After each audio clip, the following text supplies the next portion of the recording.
Chairman, you're most welcome in Agago. We love you so much. Wajula wura la ditna bodong chingu chingumala. Atika leku local MC timabe binkan. Okiyu Florence timbe binkan. Wado chingwa wajula wura la ditna bo jini jikwara. O jini jikwara. Museveni aye. Museveni aye. Udong chingu matek. Do chingu matek. Uyuru wura bandera malo.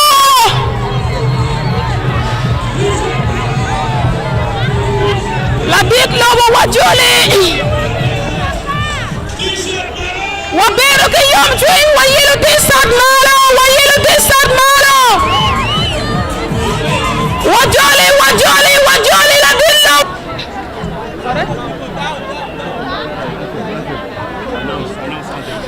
Nasco.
To thank you for the gift of our President, His Excellency Yoweri Kaguta Museveni, the President.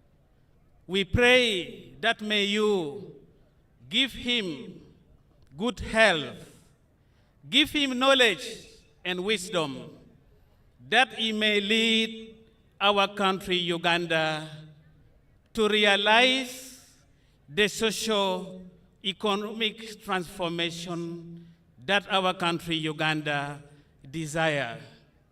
We would like to thank you for the gift of our cabinets, ministers, for the good vision and the missions that they have for our country, Uganda. We would like to thank you. May they promote the common good of the people. May they promote social peace, safeguarding individual freedom. We thank you for the parliaments of Uganda. May they make laws that enhances peace and stability in our country, Uganda. In our country, Uganda. Father, we are now in a campaign season. May all political aspirants to avoid hate speech, blackmailing each other.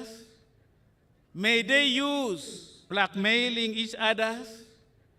May they use language and unite your. May they consider God and Uganda first in their campaigns. Uganda first in their campaigns. Even when they lost the election, who may not go through the election, may they wait patiently for another chance. We need a violence-free Uganda that we desire. And may this be our prayer through Christ our Lord. Prayer through Christ our Lord. Your Excellency, the land you are standing on is a donation to Uganda. Is our contribution at the Church of Gulu for the development of Uganda. At the Church of Gulu for the development of Uganda. The land is 13 acres, donated to Agago District local government, donated to Uganda for the building, for the construction of the memorial stadium of Lieutenant General Paul Lokech, Stadium. This is our contribution as a church to the Republic of Uganda. May God bless you. I remain Reverend Father Alfred Ukumu, Parish Priest, St. Joseph's Catholic Parish, Parish Priest, St. Joseph's Catholic Parish, Patron, Dean of Kalon Deanery, Gulu Archdiocese. Thank you.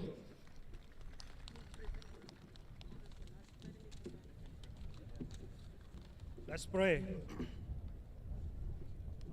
A'udhu billahi minash shaitanir rajim. Oh Allah, I seek refuge in you from the curse Satan.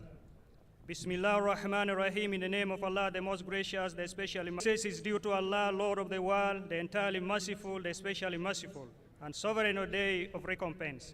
It is you we worship and we ask for help. Guide us to the right path, the path upon whom you have bestowed favor, not of those who have astray. Allahumma anta. We have Major General Kes Katunji, the 5th Division Commander. We have Major General Richard Oto, Director CMI. We have Major General Kidega, who is a son from this place. We have Deputy Inspector General Police. We have Deputy Commissioner General Prisons. We have members of Parliament from Agago District. May you stand up for recognition.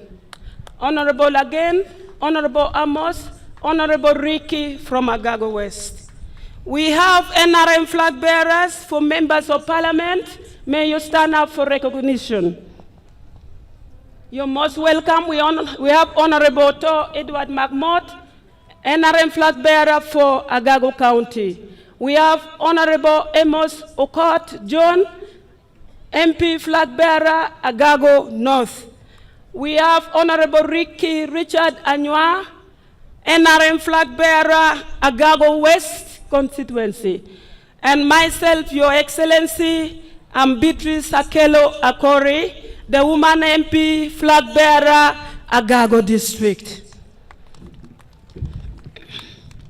Your Excellency, we have NRM District Chairperson for Agago District and members of the Central Executive. May you stand up for recognition. Thank you so much for coming. I present to you the people of Agago District, Yiluchingu Muse, Luak Moak Agago, Wafoyo Binu Matera Dada. At this time, allow me, Your Excellency, to invite the District NRM Chairman of Agago to come and read the district memo. Chairman, you're most welcome. NRM oye! Museveni oye! Museveni oye! Your Excellency, the people of Agago, they said last election of 2021, they gave you 75%. But this time, they're saying they are going to give you 90% of their votes. Agago oye! Chairman, you're most welcome. Then you invite the second.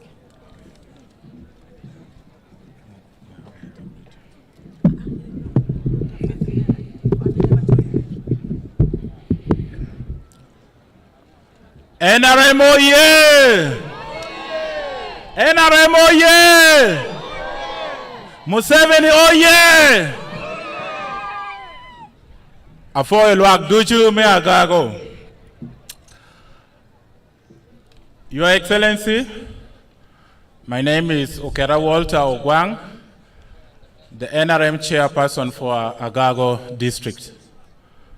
I want to take this singular honor on behalf of the NRM fraternity in Agago and the district leaders and everybody in Agago to welcome you, Your Excellency, to Agago District.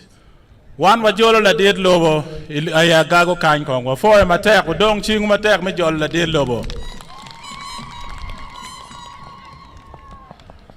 Your Excellency, we want to thank God so much for your leadership and your dedication for serving this nation.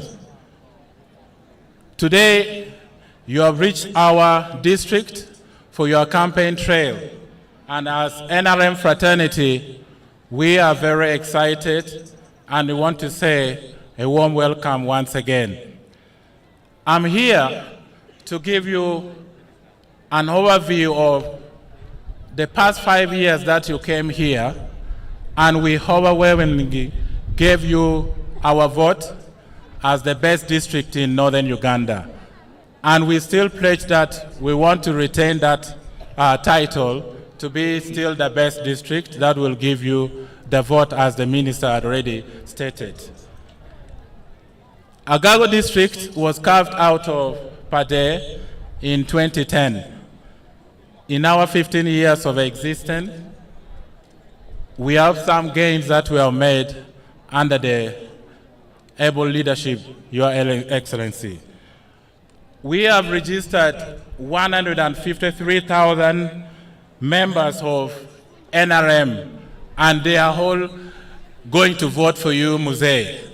We are so proud, and we are still waiting to put you in office because we still believe that you are the right leader that is still going to steer Uganda in the right direction, especially knowing that we are moving into middle income. We still trust your leadership, Your Excellency. Agago has 26 sub-counties. Out of these sub-counties, we have realized a number of good things that we have seen under your leadership, and I just want to reiterate them in the following order. One, peace and security. We are so grateful, Muse, for pacifying Agago, especially the Eastern Belt. We are so happy that your system that you have set to relieve us some opportunity to resettle back and work. But above all, also ensuring that there is total peace, that we move and do our some pocket of castle rustlers disturbing us here and there, but I believe with your leadership, we will be able to stop that vices that is disturbing the people of Agago.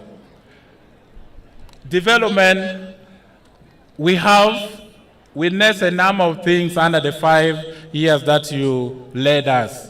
And now we are also proud that we still want to give you more 5 years because we feel like you have done us proud by doing the following activities that supported our district.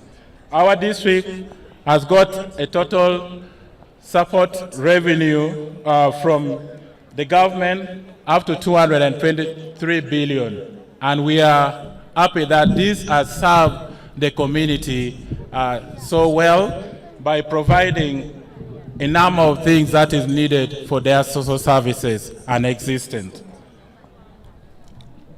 Wealth creation. A number of activities has been put in place, and key among this is the program PDM. Agago District is performing one of the best districts in the country in delivery of the PDM.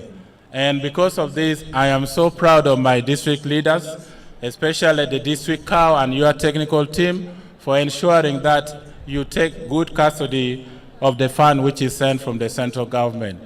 Asante sana. PDM disbursement is at 99.6%, and that means out of the 39.9 billion that was brought to the district, about 39.6 have already been dispersed, and the community have the testament. Many of them have used it profitably. A case in point, we have a gentleman who has started a apiary in Wall Sub-County, and is reaping from the sale of the honey. And this is a very good success story that we are witnessing among many others. And the health sector, we have 39 health facilities and 1 health center force. Most of the health centers are in the sub-counties. We only, out of the 26 sub-counties, we have made sure that all the sub-counties except 11, they are the only one that are missing the health center 3s, but we have the health center 2s. So that is a gain for us, because when you look at the national statistics, we are not faring badly on that. And we want to appreciate you for funding the health sector. Education. Out of the 100 sites in the district, 90 parish schools. And then out of the 26 sub-counties, 13 have got the secondary school. 6 of these secondary schools were built in the last 5 years. So we want to thank you so much for making that gain. And this has greatly improved the enrollment of students in secondary school because of the free education that is offered under USC. Our enrollment moved from 1,500 to now 4,500 students in the school. Thank you so much for giving. And we still encourage that, help us, and we give the secondary school to all the sub-counties as per the government policies. Water and sanitation, within these 5 years, Your Excellency, we have provided water, and the coverage of the district is now at 68%. 38 new boreholes were drilled in the district, and we are very appreciative of this service given to the community. Road infrastructure. Musée, our road has been facing great challenge, and this is the water. When it rains, definitely all our roads is flooded because of the low land table. And this has been a little bit affecting our roads, but the rest of the access feeder road within the villages has been graded and worked on. But the key roads that connect the district, I will have some requests to make to you as I proceed with this. Other achievement that we have seen, Musée, we have establishment of High Court. We want to thank you so much for giving for us the High Court at Patongo. We are now happy that this High Court is serving the 5 neighboring districts. And therefore, as Agago, we are happy to have that in our district. We also want to thank you in specific for appointing our sons and daughters to respective offices, especially the Chief Justice and our State Minister, Honorable Beatrice Akori. We also ask that if there are more opportunity in the next government, you can as well increase the appointment for us. Musee, as I want to summarize, there are some key outstanding requests that we feel as a district you would help us. And this community has come today to listen to you about them. One, Musee, the district is too big. We therefore kindly ask you, since we have been the best voting district, running and coming to this center of the district is 54 kilometers. Can we have that and we have another district in Agago North constituency? That is our one biggest prayer to you. The second one, which is also very pregnant, Musee, is our road. Musee, we know there is already Moroto Road that you have already put it in program. But there is these two roads that we really humbly request your assistance, Musee. This road from Patongo to Kalongo, it is our heartbeat, as Agago people. Please, Musee, we don't have tarmac here, but if we can have these two Kalongo connecting to already in plan Moroto Road, and you can make a wide section going to Wipolo and connecting to Kitgumatidi, that will be a big leap for us in the next coming years, Musee. That is one of the biggest prayer today. The second last but not least is the district hospital, Musee. We need health centers 4 in the 2 constituencies of Agago West and Agago North. And also, Musee, we need a district hospital. We have to thank our partners, Kalon Hospital, who have been serving us all these years. But I think it is high time that we also had our own district hospital through your office, Musee. Last but not least, as you see, we are in a neutral new ground. We wanted you to visit the ground that we dedicated to our fallen hero, the late Lieutenant General Paul Lokech. We gave this stadium in his honor, and I'm happy to introduce the wife, Paul Lokech, who is here, and she's visiting and coming to attend the rally. Thank you, Musee. If you look at this stadium, it is also a big task ahead of us. Just find it within your heart what you can do best to help us in this area. Last but not least is electricity. Musee, we are very grateful that all the sub-counties except 3 have been connected to the national grid. Thank you so much. However, there are these specific 2 schools that you have built them nicely, but then they don't have electricity. It's my humble request. It is only 3 kilometers. That school is Wall SS. They don't have electricity, but there is a computer lab without. So finally, Kodomo also is one of the schools that need electricity. They are already being constructed. We want to thank you so much for visiting with us. And I want now to end by introducing to you our district executive of the deck of the NRM party. It is important that you also know them. I have a vice, Florence Okio. Wherever you are, Florence. So they will come and take a photo with you at the end of the party, in the day, so that we don't waste time right now. Thank you so much for coming, and God bless you.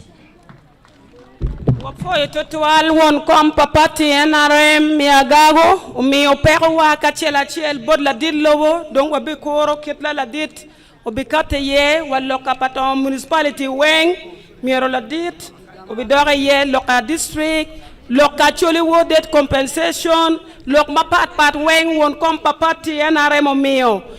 Your Excellency, we have some SEC members here. We have Mr. Tanga Collins, the Executive Youth League. chairperson, he's here. We have the representative of the National Youth Council, Kichonso Brenda, she's also here. We have the Northern Vice NRM chairperson. At this time, allow me invite Honorable Obua Amson to come and invite His Excellency the President to talk to the people. Honorable Obua, you are most welcome.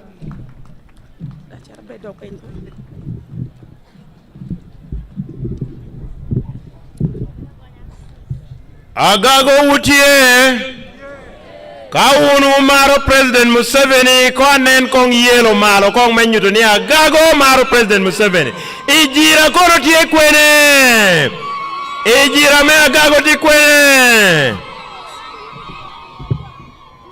Your Excellency General Yoweri Kaguta Museveni, President of the Republic of Uganda and the NRM Presidential Flag Bearer 2026-2031. All leaders in your respective capacities and the people of Agago. Lutua Utie Maber, Anya Dennis Amson Obua, Abeda Lobwon Komme Party me NRM Pitumalo me Uganda. Anakele uwa mot kere chwak, mua ailao, West Nile, kere kanna me President obeye ya chole gino kone ka obina Agago, onya mot komu. Ujolo mabe. Your Excellency, in your first leg of the presidential campaign of 2026, today is your last day in Northern Uganda, and you are crowning with Agago District before you cross over to Karamoja region. I wish to thank the leaders and the members of NRM all over Northern Uganda, and specifically Agago District, where you are having your last rally in Northern Uganda, for the massive mobilization and reception of President Yoweri Kaguta Museveni as the flag bearer of NRM. Wunjo Agago poye unajolo President Museveni ba? Acholi poye jolo President Museveni, tumarame Uganda poye jolo President Museveni. Your Excellency, I also bring to you the apology of the Secretary General of NRM, who has already crossed over to Karamoja region. He is not here with us. Wunluak me Agago, wangeo kwenda melo ba kwanyo waye. Wangeo kwenda melo ba tiukero waye kombedi. Kaini neno kwenda wana yaye, kere kwenda wanotiye. Amido ni upo uno President Yoweri Kaguta Museveni, pienlo ba tiukere, mekwanyo waye chana dot, kana wan yerotiye, kana nukuchpe, President Yoweri Kaguta Museveni, tedwo go kuchi ya Agago, kuchi ya choli, kuchi tumalome Uganda, wababching wako po uno President Museveni. Piengin mapira teke kwa dana chela chel uberu kuchi na machel. Wapo President Museveni, pikelo do lo bapola popat, miyowana Agago Bere District, wapo uno do kanueno, umiweno mi Agago odoho District. Wapo President Museveni, pinenani eno donyo in history as the first president in Uganda ameo introducing wealth creation initiatives ameti kingankan wapo unu kijira ma an potbe jole me Lokedu anamiru wachuni inindua para bin medu machel luang me Uganda dushu bichero kabolo kwi Meyero President me Uganda, meyero members me parliament, ininuno, wano mitu winyi jira, omitu winyi duru, makoki odweyo dilo, amaka tim moro maolo dilo, yini neno jo mere kita yigi yom kere, botwi Agago kan, wano tiye kere President Museveni, ininuno, otiye kere Beatrice Lakori, ininuno, otikere Ricky Anywar, ininuno, otikere Court John Amos, ininuno, otikere to Henry Magmot. Man jo angwen ma un jo me Agago yeroge, emiyo gi bendera, me mako bendera me party me NRM. Nindu Apara Beach, one of me to win unit team NRM is the winning team in Agago. Agago we ni NRM of below queen in the Apara Beach Agago. President Museveni law queen. Wachanu Lake, jo wangweni wakero kikichien na chalo defenders. Wakero lakori meneno ni golo peodonyo. Anywa riki kikore ni machalo liech pachoni ni golo peodonyo. Okor John Amos beri defense kanu golo peodonyo. Eka omin wato Henry Magmot kikore maditi dang enang beri defense. In the midfield, we shall have Dennis Amson Obua. We shall have Richard Todwong. And up front in attack, we shall only deploy one attacker. That is President Yoweri Kaguta Museveni. Odino mera dongo bi woro kun man. Chake ki Agago. Agago dong tikiu dilitienge. Luang me Agago tikiu dilitienge. Gino tiu gweto gini NRM. Obolo dilo koe tiena kelo bitwes lakore. Lakore tika leko jo. O leko dana chela rio adego koe leg. Lakore mi anywa riki udilo. Adilo tichi anywa riki. Anywa riko mi obol goalkeeper. Goalkeeper duogo bora anywa riki. Anywa riko chwala boro court John Amos. John Amos tia moja Dennis Samson Obua kede Richard Todwong. John Amos omiyo koboro to Henry Magmot. Tia moja Dennis Samson Obua. O chwala boro Dennis Samson Obua. One pass. Another quick pass to Richard Todwong. Richard Todwong back to Dennis Samson Obua. Samson Obua to President Museveni. President Museveni is going towards the President Museveni. Goal number 1. President Museveni has scored a spectacular goal for Team NRM. We can see celebration in Team NRM. NRM oye! Agago oye!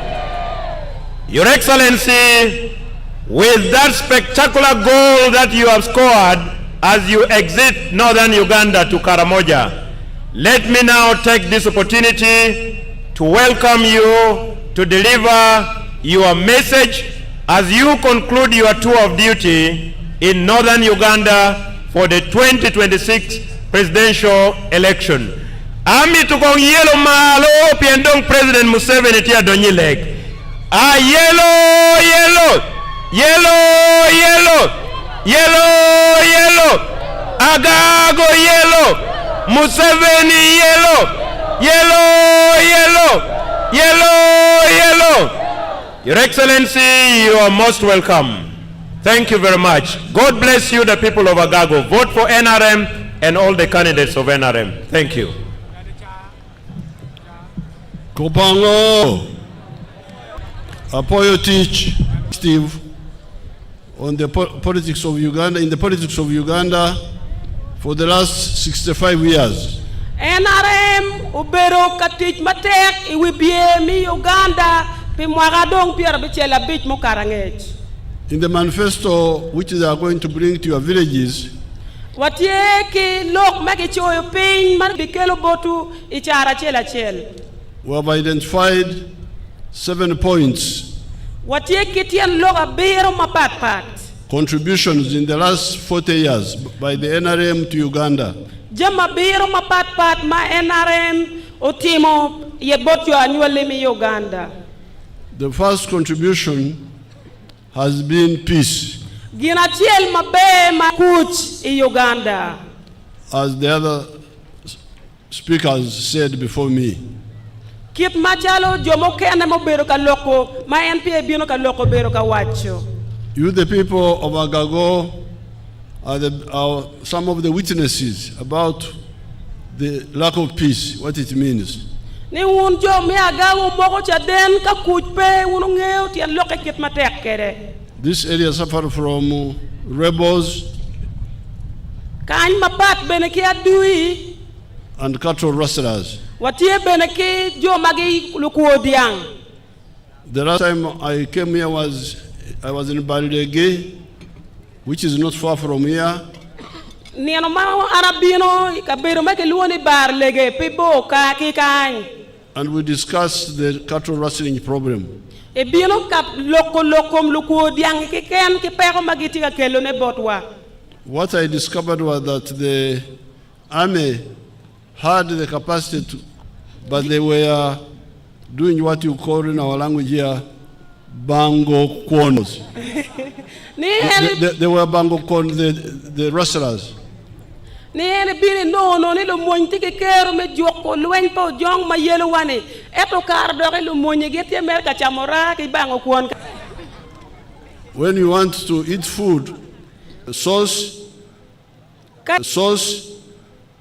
kay miro chamo dek mire nene dek benetie ki bene kwon benetie and has got some water, pia mara bene miro betie so to wash down the food. bene miro no ki luok dek be malay. Otherwise, even food can cause you problem, even if it's food.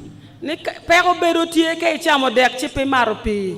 So these soldiers were bango corning these people. Eno wa lo moñ no mergeti America bango ka kwona ye ko jong. They were tiring our soldiers by making them walk on foot, what they call fatanyayo. By making them walk on foot, what they call fatanyayo. Fatanyayo, just following on foot only, without using the whole capacity of the army. Ne gen mer no tiga lopo ko jong ke eno jong kar gen beru we ti agwo ko jong ay lopo ko araye kun mir no goti ke ker ge weng mi ti ko lok po jong. I even heard there are still some few cases near the border there, but all these I would have to find out why they are not finished completely.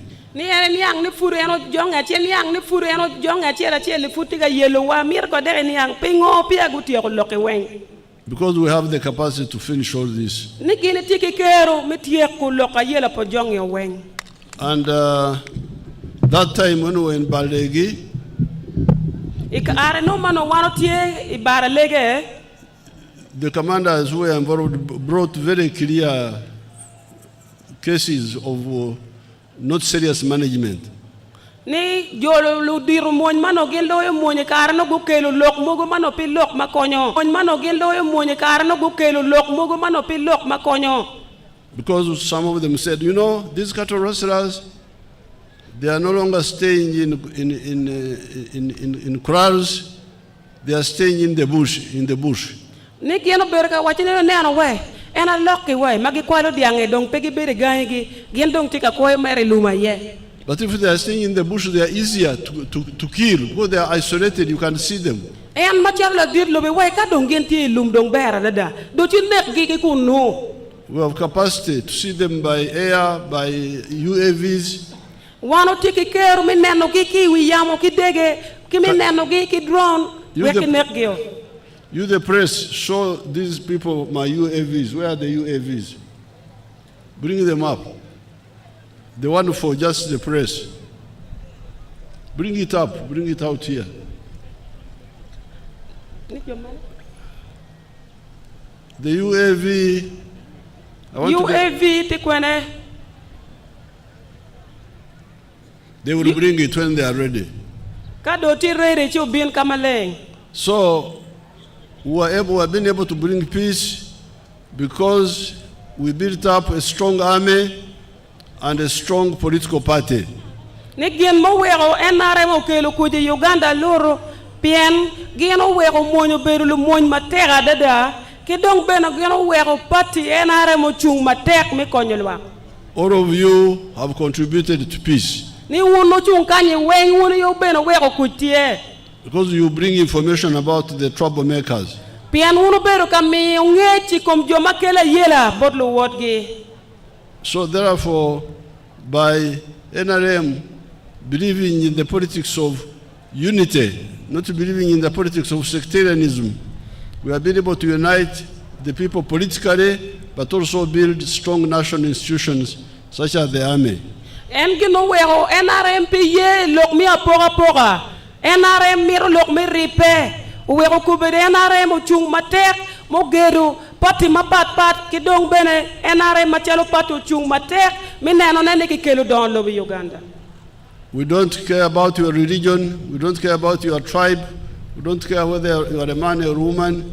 What we care about are your actions. Nik gin ma NRM timo pegi par kono yin dini ni oberu mene, kono yin lego kwene, kono yin pote no berango ero gin ma pire tek loya ye ni in miere bet dano abe. And that's what Jesus taught us. And no ye Yesu fonyo wakere. we shall know them by their fruits. Yesu wayane wabingeyogi kinyigi. So that philosophy of non-sectarianism, of unity, has enabled us to build a strong party, national, but also strong security institutions such as the army, the police, the prisons, and so on, and also other institutions like the civil service. En look mana NRM chuye look mi repair look mi ma uwego NRM gugwego pati NRM matek Uganda pian peki poko dan ko ni bera choli laute so eto gin nero dan weng maroma ni mamlo NRM uwego pati NRM chung matek ki dong beno uwego muny bagamente chung matek adada pian peki yer ne bono man ko malo man ko pin ki choy mer lu munya ye matek uwego bene chalo police, chalo prison, chalo lumon, jo ini weng to chung matek pianana rem miro lok mi ripe kachel. We have got capacity to control security. Easy to control because the electric fence controls them. I don't know whether the Minister of Tourism is here. Minister Mileti Kain, Nika Keruwaya, Mama electricity ye, wero liye pebino ka yellow dano. Liek benamir ke jogo beri pak po bina yellow dano minister maneno lokom le inetikain is here, Your Excellency. Let him come and tell us what is the problem. Ni minister ko bino wachi u mama we ko liek fur yellow kun mir ke ket waya we ko jog liek. This is the junior minister, the assistant minister. Thank you so much, Your Excellency.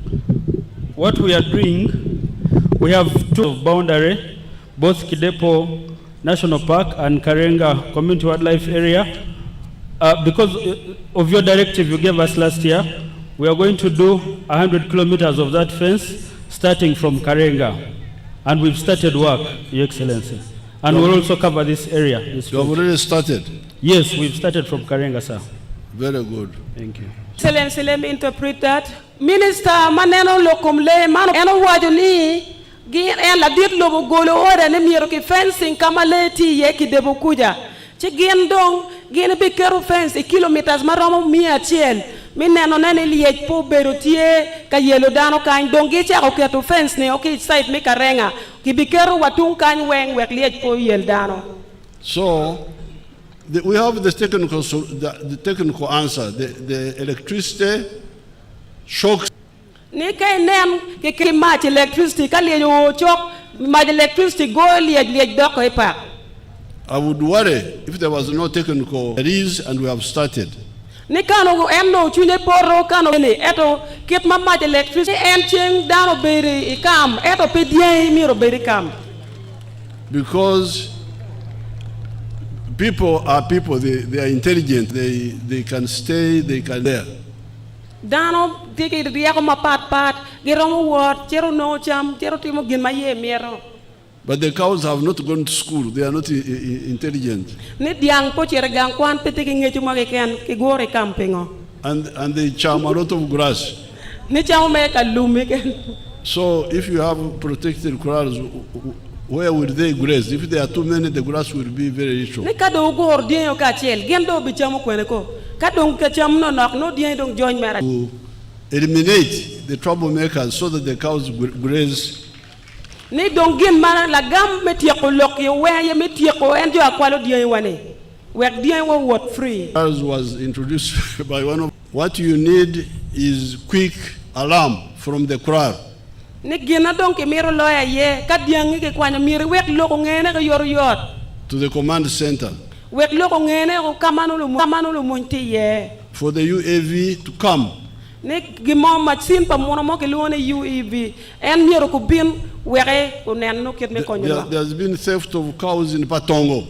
Ni ke ber ka kwalo dien paton. Then the UAV comes. Ki dong UAV obino. And even at night they will follow them. Wakire ke di wo machine no why bet full lobo korio. And then you can follow them and hit them either by armed. So kaka dong machine no nano ge o inde lobo ko go chelo ga chela. Then somebody tell, you know, these cattle rustlers are now clever. Ni ngata mone wanya ni nero way luko diang e dong riek mada. When they steal cows, Kago kwalo diang. they put them in their vehicle. Ni gen dong kero diang ni moroka. But do the vehicles fly? Eto moroka ni mo tukki wiyamo. Vehicles, that's even easier. If you put them in the vehicle, then I control the roads. Ni ka dong ire kero diang moroka ba anda ti lo yo kan anda bi gwo ko yo mabe we ka mak diang ni. And it is true, the cows which are being stolen here were being taken to Karerwe Ne yene nyang be da diang me kwale kan ki te twalo wa Kampala. in Kampala. Ti ko no Kampala. So I will discuss with the commanders and I help with them to sort out this. This is a very, very true problem. Ne yene bi loko kilo diro moñi wekki tiek pero mi a lokeo ino pero mate tira da ma moñ ti kero. So the army has already stopped war. There will be no war in Uganda. Ni moñ pagamente do tiek lok me luñ do be beru pe Uganda do mir tiek me gene ye. I saw something in the papers today that some of the political groups say they will start a war. Ni kwano gimone karata tin mi Uganda ni jo mone yo wigi party mone we gen da bi chako lo ni Uganda. If anybody starts a war, he will go to Gehenna. Ni te kan ngato chako lo ni Uganda bi chere Gehenna.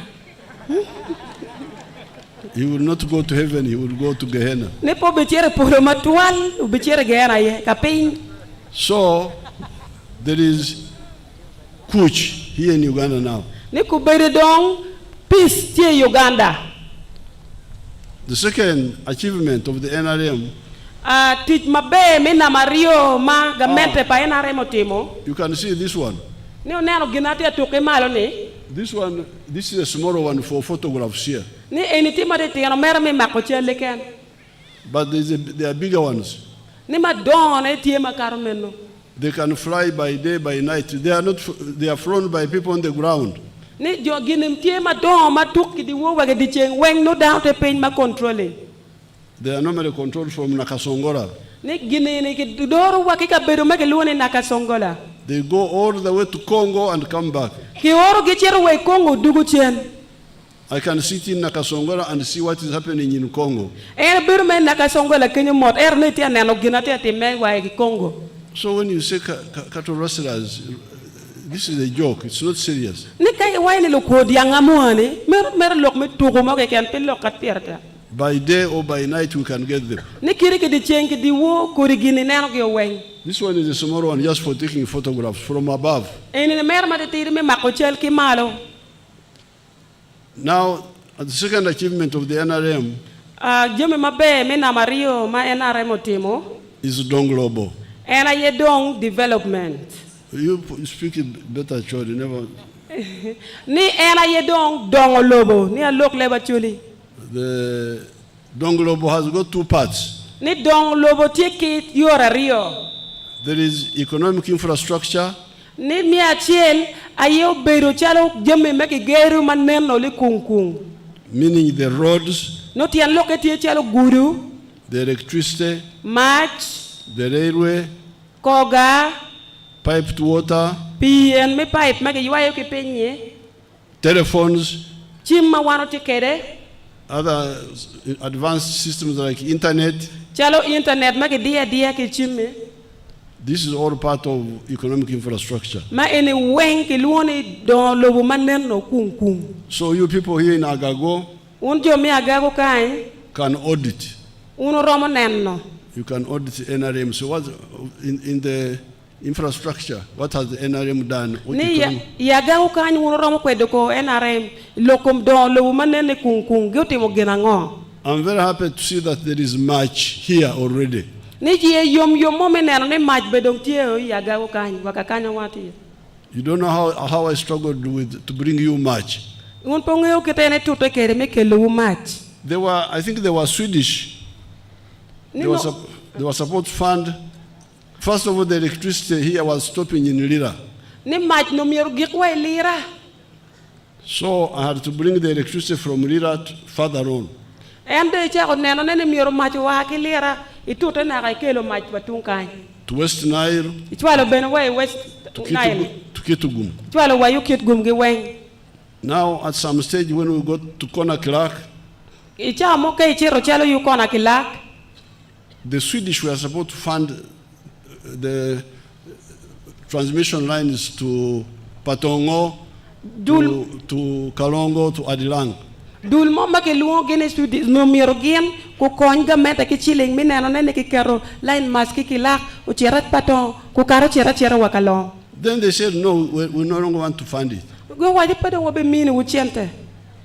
I told them the proverb. I wacho gi chero lok mo matie ilo nyankole. A cow which is not your mother's bride price. If they give you a hoof, you say thank you very much. Nek diang mo mapo bero diang magachwalo iko mamani kiri don ki mini mere tu meki kan ili bi wacha foyo mateka dada. So we said, okay, if they don't want to do it, we shall do it ourselves. Ena wache okay ka undo kwer mini wache ling wano betimo ki komwa. And this is where I want you to understand the importance of prioritization. En gino wero ko bere en mete wano nyang mabera dada lok magi wayne teach kore ki kore. That word, tikore. Ni en kom lok ena yedong teach kore ki kore. The problem is when you try to do duchu. Pero do bikate ke tawani bitimo jami weng na wachel. Yes, all of them are good. Pian jami ne weng bene gere be. Please, that's not realistic. Eno ni ubingayo ya. Even when you are walking. Kiri bed bene initika what? For me to go from here there. Ke miro walk what ke kan me chero kuja. I can't say because I want to walk fast, I put both legs up. Ne endo pe wa ne pe hatika rona miro woro yor chitu ke yilo ti anario weng mal la wachel. I will end up hitting my buttock on the ground. Ne be chayo dure ngom me ada.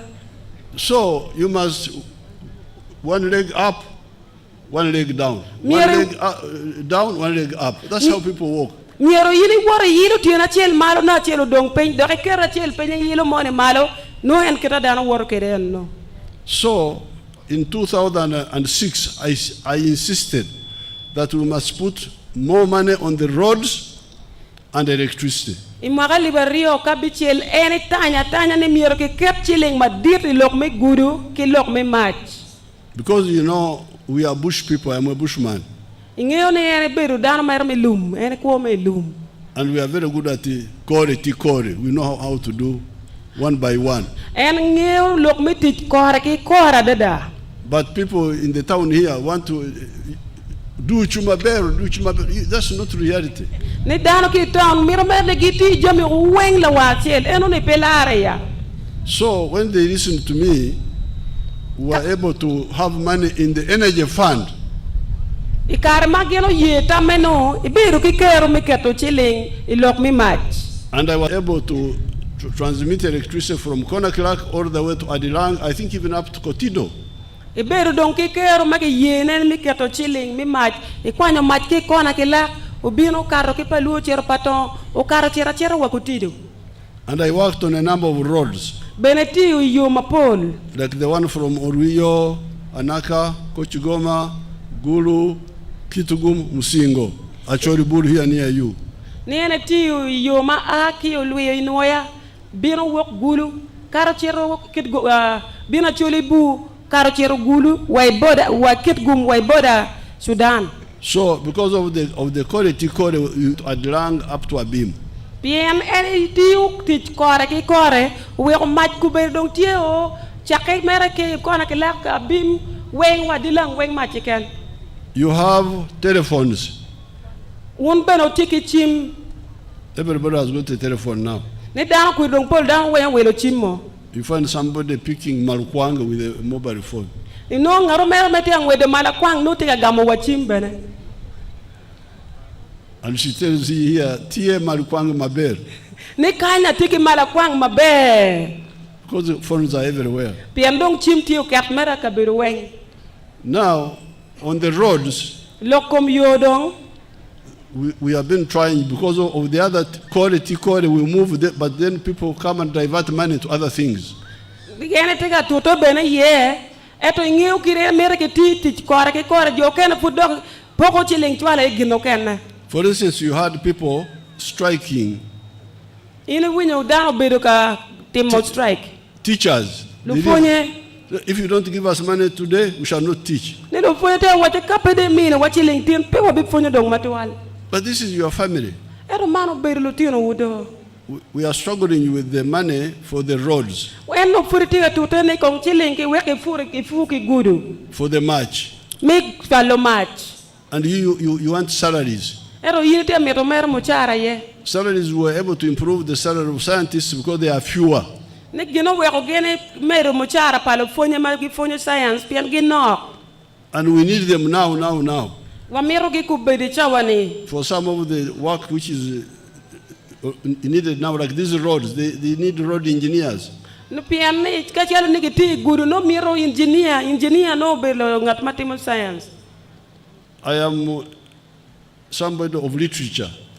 Ne tikila fonyo no literature. But if you bring me to do the road, I will not do it for you. Kade ti ngato timo literature ne obiro ti gudu po bitimo kit gi moke ken. So when we were in the bush, Karmano ene ti lum. we didn't have enough food, Gen le pe ki cham moromo. and we were always hungry. No cha weng no kech ne rogi.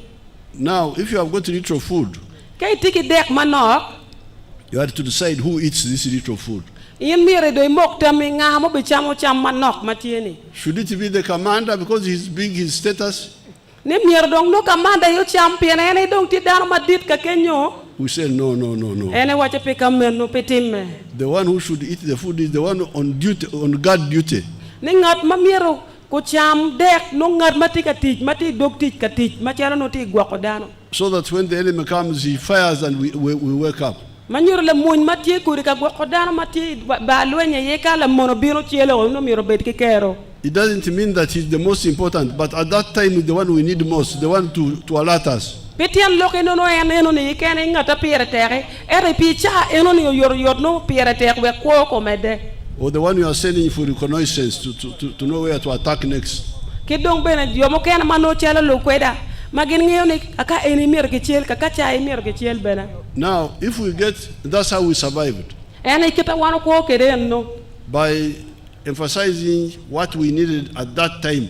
Mit neno nene wa kero wa wengi jeme mwa mir cha money. And scaling it down on the other things. We need them, yes, but not now. The one we need now is the soldier who is going to reconnoiter where we are going to attack. Ne jeme madong no mite mapire tek lo ko beda yeno lo muny. Chalo jomugo matimo ki kweda ni kaka eni ba pero tika kanyo chero chel kakuja. So because of not tikore, that's how we delay on these roads.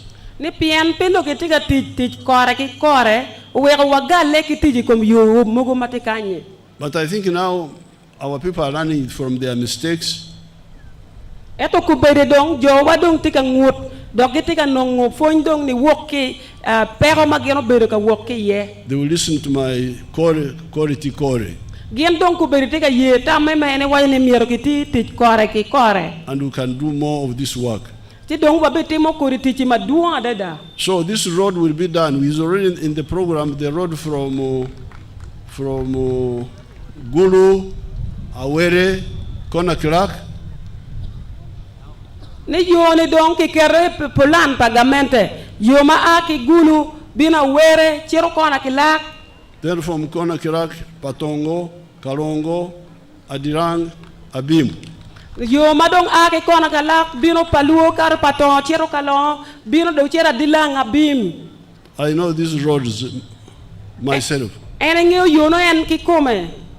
Now, the one of we have already come up to near Puranga from Masindi. Yo chel mono tiga awaki Masindi pot kuja do bino dong chok o Puranga. Now we are going to do also Puranga to Achoribur. Ki beno dong gene be meru wiege bi kwanyo ki Puranga ki yobu guru chera wachole bu. But I appeal to even the population Ene loko bot luak.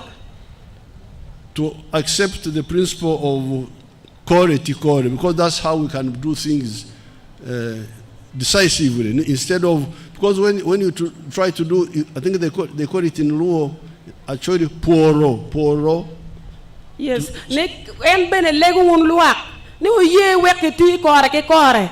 En to ke tawo ni ki for matiri tiri ma ki fora ni po bi romo wa mabe. When you do you call it, how do you pronounce it? Foro. When you do Poro, you don't conclude anything. You touch here, like now. We have Poro from Renkunyu, Apache, Aduku, Lira, Puranga. We have Poro. Niku bedene gene tika for tija fora gia ki masindi pot bino Apache ki bino karo ki kwa ni akenyo bino Lira ugik Puranga gene for mati tiri mo kenyo. We have not even reached Achoribur. We are stuck there now. We are looking for money now. Ne gene giko Puranga dong gene mogo kenyo kurigite ya yenye dok chilling weki kwan ki Puranga o Achoribur. But if we had said salaries, please wait. Salaries wait. Ni kano wano ye wati kongo wek mloke mochara ko chung. And other projects wait. Projects mo kena bene kongo ko chung. Let's first finish this. Ni kongo wati ko yoni ene Achoribur. It will be finished. Kongo ko bere yono tum wachon. So even the population should not put pressure on the leaders to Poro, because they put here, then they go here, they go there. Ni wa wan luak. Pedong beno waket pressure matek to toile kom lotela. Ni ke wameru gini. Ti donke before ma tiri ko arpo binen. And the leaders also fear Lotela bedong no luo. to advise the people, say, please, this is not good planning. No dong bene lotela luoro mi otambo luak maka megini nemba eni piketa ki planning kere ya. We in the army, we are very good at that kore tikore. Ni kien lo muny mere wa giri be mai lok me tit kore ki kore. That's how we have been able to give you peace. En kipe wero gene mi okere kuch bora nywele mi Uganda. Even today, I'm coming from Gulu, Tinde benene aki Gulu. Gulu barracks. En biru Gulu barracks. My soldiers there are still staying in grass, thatched houses in Gulu barracks. Ni Gulu mati sitene lo monye makuno furgitiga beri ot lum mate tiano ne. I think you have seen them staying in grass, thatched houses, even in other areas. Ni uno beno neno neno ke wangu jone futi ot lum. You think we don't want permanent buildings? Itamu ni monye pege miero ot make geru mate. But we can't manage to afford all that. Pian gen furi peke kero meti mo jeme no weng. So what do we do? Ti dong ngoma watim. Kore tikore weapons. Mi lagam me dong tie teach kore ki kore. Weapons. Now that's how I have these eyes En gino wero kuberiti ki wang. to see everywhere in Uganda Mi nem no kaberu weng mi Uganda gina na ne tok malo ne. with UAVs. Ki gin ma ke luone UAV gin ma dong ke menyo kama papat weng. When we were in the bush, we would emphasize the rifle and the bullet. Karma no ene ti lumi no gina gina kero chwingi yelo e yemo duro ki recharge. Clothes, if you get them, you put them on. Bon kay no irugo. If you don't get them, you go with even somebody with torn trousers can shoot you and you die. Ne kiri ka pende no kiri ka long mado yech kay rugo ko metiero ka lwen ibich ngato rugo long mo yejo bicheli ne rebene. So, Dongorobo, physical infrastructure, you are moving well, but we can move better if we prioritize. Ni lok me dongo lobo watiga wot mabe ero bi woro mabera dada kawa ye ni ke ti kore ki kore. Then there is social infrastructure. Ki dong mi na mario teach mi don lobo mapiko menen kung. Schools and health centers. Chalo lokom gangkwan lokom otyat. The young chairman briefed you when he was speaking here. Chairman wa mafudana matiri ni obero ka wache lokom mayene tikany. I'm very happy to see these young chairmen. There are so many everywhere in Uganda. Ni ye yo madame neno chairman mafutiri kaman gente o kaberu we Uganda. Wherever I go, I find them there now. Ne ko nyoni ka kamo ke kitiere ye we bi no we ko me papate don wen jo mateno. So he told you the schools. Wache lokom gangkwan. We shall continue expanding the schools. Ena bi mede ki gero school.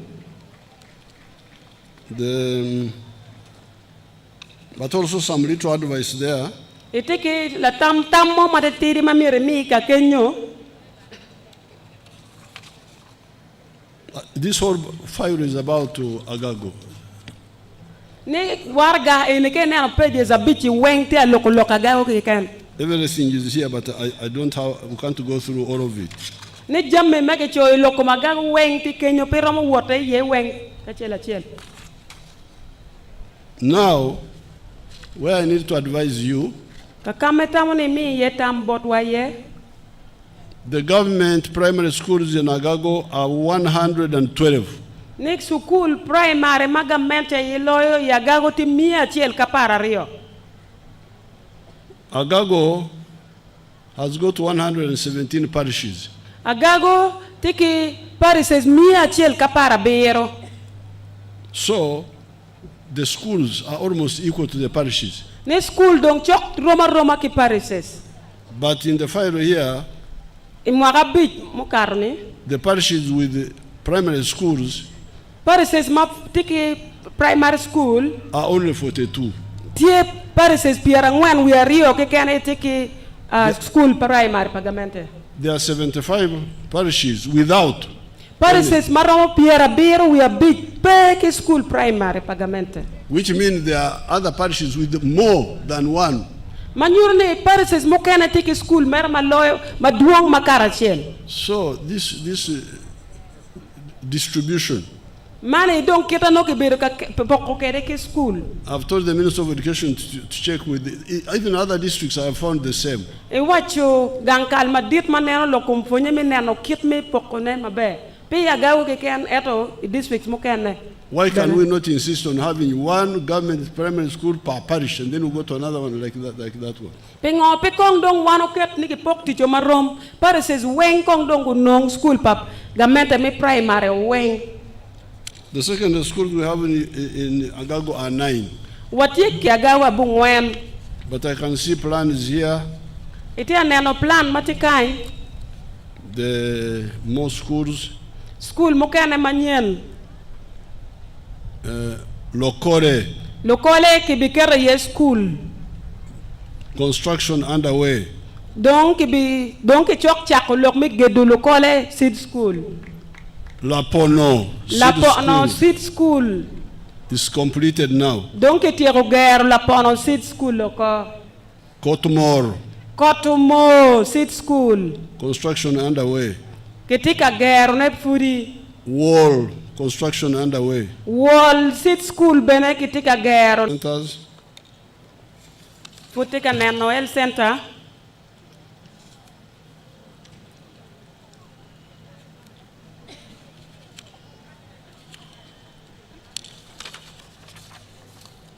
The Agago has got 26 sub-counties. Agago tiki sub-county Piera Rio we abichel. There is one health center 4. Health center 40 achiel. And 12 health center 3s. Health center 3 tia para Rio. So there are 4 health center 4 to a general hospital. Kimiro neki met rompa patongo health center 4 kuchetwa district hospital. Upgrade Paimor Health Center 3 in Agago North Constituency Health Center 4. Kimiro neki met rompa Paimol Odiat Health Center 3 kuchetwa Health Center 4. Upgrade Alopo Health Center 2 in Adlang Sub-County Health Center 3. Kimiro benaneki upgrading Health Center Chiel ki Adilang mechere Health Center 4. Upgrade Achuru Health Center 2 in Agengo Sub-County Health Center 3. Kimiro neki met rompa Health Center Rio mati Achuru mati Agengo ne kuchere Health Center mi adek. Upgrade Obolokome Health Center 2 in Agengo to Health Center. Odiat Health Center 2 kimiro neki met rompa kuchere Health Center adek. This is in Agengo. Ti Agengo sub-county. They say trading center here. Ni Agengo trading center mati Agengo sub-county. Upgrade Otumpili. Kimiro neki met rompa Utumpili. Health Center 2 in Ajali Sub-County Health Center 3. Mati Ajali sub-county kan michero Health Center 3. Upgrade Gere. Kimiro med rompa Gere Health Center 2. To Health Center 3 in Gere Sub-County. Michero Health Center 3 mati Gere sub-county. Upgrade Kuyue. Rompa Kuyue Health Center 2. In Kuyue Sub-County Health Center 3. Mati Kuyue sub-county we go chetwe Romi Health Center 3. Upgrade Amiel Health Center 2 in Lapono. Telecenter 3. Kimiro bene medo ruampa odiat El Center 2 mati a miele ila pono sub county we ochet we El Center 3. Upgrade Koki Telecenter 3 in Paimol. Kimiro medo ruampa kokil El Center 2 to El Center 3 mati Paimol. Upgrade Okwadoko. Kimiro medo ruampa od El Center 2. So all these are the plans. Michir we El Center 3 mena ye plan pagamente mati Agago. This whole file is full of those. Need kartaja beach enone wen pongi lok enone minano neketi utich egone. Now that is social infrastructure. Mena ye oberu tich man kiti magamente tiu mapinen kunko. And all together they are and Donglobo. Enone kiti ete tich makeluone dongo lobo. But now Eto kubede the NRM is always very clear. ni NRM ni an weng gentie matam getie ma leng. Yesterday I was in Kitgum. La wo e be de Kitgum. And there's a very nice tarmac road from Kitgum now to Gulu and beyond. Ni la wo e be de Kitgum lamti ma bera de dai Kitgum ma chero Gulu. So I asked the people there. Ene penyo jo me Kitgum. At night, tarmac road. Ni wonu burmare lamma megune. They all listened to me. Then they said no, they don't sleep on the tarmac road. Ne gen wanyo winya chigo waje wan ge wapu buri lam. I said, where do you sleep? E penyo gine ti do buru kwene kono. They say we sleep gang. Ne gene buru gang. Gang. Ne gene buru gang. So that means we all go back to our gang. Ne tian loke no tiene wan weng wabi dok gang wa. Now when you go back to gang, Kade un dok gang. the chan you left in the morning Chan me weko gang ku diko ne. is still waiting for you. Ino tika kuri gang. And it says Apoyo Bino, Chano be watching al foye duogo. we are still here. Wan gere fa furuti kain. You left us in the morning, I weko wagere kain ku diko. we are here. Wan furuti. You have been on a good tarmac road. Inu bero ka wot ke lamma ke leo maleng. You have been where there is electricity. Bero be ka. But we Chan Pacho Wano chan furu dongo ge wagang. is still there. Wan furuti. So that's why from the 1960s, we were very careful. You people, because many people were really wasting time. Eno weko woy chakai maka pier bo wen wiye. Ene beru. Mai tamo ma bera de dane wan mero wa bed ma wariak mada. And I told them, I said, you are misleading our people. E watch bot jo magoy plan e wunu tia doro jo wa marach. They come, talk, tarmac roads, what? Gen biro me loka guru ke ken kono guru kono mach nga ge. But Pacho Geno weko peko mati pajo is where I stay. kama ana beri ye gang. I don't stay in the tarmac road. An pa ko gere lamma ke furni. So what happens in my home is what is very, very decisive. Gen madong pere tek loya ye gen mati me gang mana beri ye. The Yoma Bear, those are important. Yo ma be meno be gere. But Pacho. Ento gang. So that's why we said we must add clearly another target, Lonyo. En gino were wacho jona yere tega ye lokom lonyo. Lonyo is yours. Lonyo uberu megi. And so is Chan. Wachan we uberu megi. Donglobo is ours. Don lobo beru jem ma megwa wen. So this message, Loki enene. in the 1960s, for us, we started long ago. Imaka piera bung wen wiye ene beru ka loke chako wachon. That's why we disagreed with some of these old political parties. En gino weko gino poke ki jomo kena makuru chako pati ma meggini. Some of the people listen to our messages. Jomo kena winyu loke ene bera loko. There are people, for instance, in Bundubujo. Jomo kena ma gentie karmoja. Bundubujo. Jomo kena ma ti bundi bujo. Let's see whether I have their recordings here. Ne jomo kena ma gentie bundi bujo imero neno ka duan gi magi recording ti kany.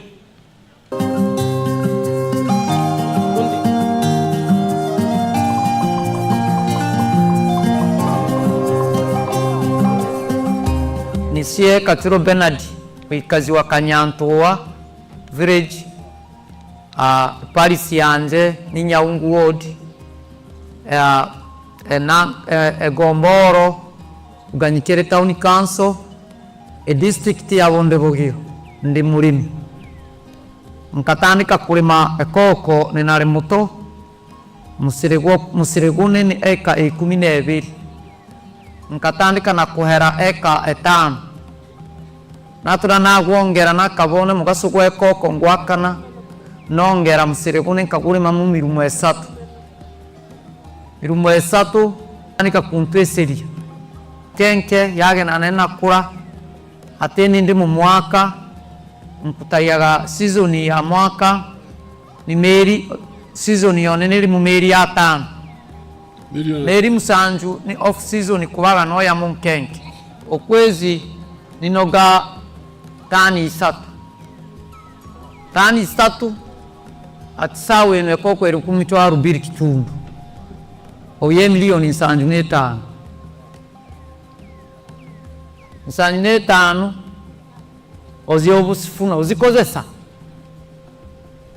then beite kukarageri maximum hali obukugulya kamutwaro 10 ekichweka koko sienka gitanka kuiguliri ya silingi 12 no usanju esiko na etandika ateni ndio bukuparative siasie nkutulukiriaga koko yanje mu cooperative ya Bukwe cooperative ateni ndi saving yeyo utandika kweri kwe 11 kwikianende ndi tinka guri kokweli nde muko tekereza kuiguria mukuni kweri kwa katanga now niko nitunge. These are farmers Mano Berulufu from Bundubujo. Magen aki Bundibujo. Bundubujo is very far from Kampala. Bundibujo bobo moke Kampala. It is on the Congo border. Ti border mi Congo. But you see how they are earning money. Neno kitagiti anongo chilenkere fu. From cocoa. Furo kyorimone mageluone kokoane. He is speaking in the local dialect there. Take a local lep to giko no. But he was saying that he earns about 75 million a year. Eno wayne ki koko nene ene no chiling maromo million pierre biru we beach in Mwarachiel. This is far from Kampala. Bo Kampala en Bundibujo no. Now if we had time we would see his house and so on. Let's see another example. Nikano chawa tie kono kwa neno wa ote mogero. In the cattle corridor. Doki nen ngarachiel mokene matika kama ke gwoka yele.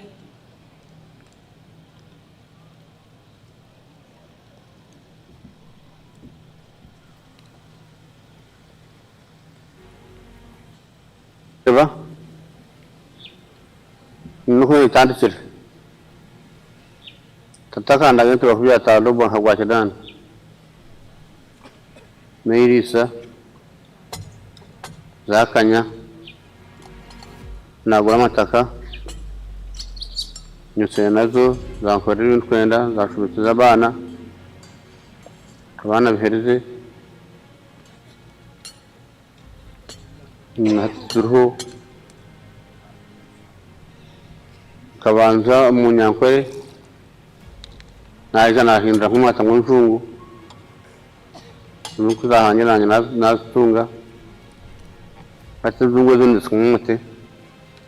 On our farm, we collect over 900 liters of milk per day, and a liter costs 800 shillings, which is approximately 21 million. Now, this man here Lacho enene is not a Jomukwano. Lacho ane pokwano. He's a villager. Oberu lacharo. Not educated. Pobero kwano. But he listened to our message. Uwinyo kere loke mene bereka loko. And he abandoned the poor machon of cattle keeping. Uweko lok mi fu yo machon mi gwoko le. To poor manyen. Ki fu manyen. Of dairy. Mi gwoko dien chak. And you hear Winyo. He's selling 900 liters of milk per day. Tika chato chak liters mia bungwen iniana chiel. And the price there is low. Wel chak kuja tila pay. Because there's a lot of milk in the area. Pian chak timo pol tutwale area no. So the price is 800 shillings a liter. Kuno ne chak liter chiel ti chiling mia boro. In other areas it goes up to 2,000. Area mo kenne liter chiel ti wea libario. But still he gets good money because he has got a lot of milk. Ni food still and no chilling madbe pien and tika nyato ne maduong. He gets 21 million shillings a month. Due chiel no chilling million pierario we chiel. Kicha. In a year he gets 250 million. In mwaka chiel no way million mia ki we. And he has changed his life. Uloko wakwana yodong. You see the house he's staying in. Ine dong ot man beriye. A modern house. Ot man yen makonyoni ni. And he has got solar power on the modern house. Dong tie wake power bene genetic again makeluoni solar ote. And he has educated those children like that girl who is speaking English. Do fonyo lotien ne chwa lotien ne gangkwan go kwana o chala nyago ne male domo le mono ne. But he's doing all this when he's far away from the tarmac road.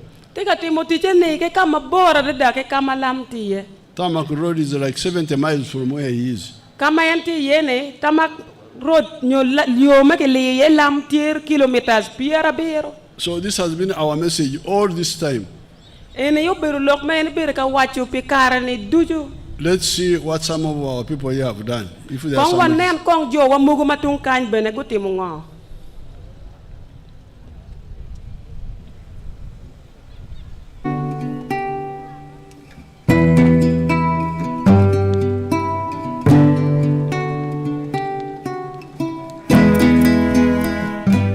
Anana Mercy. I am Anana Mercy.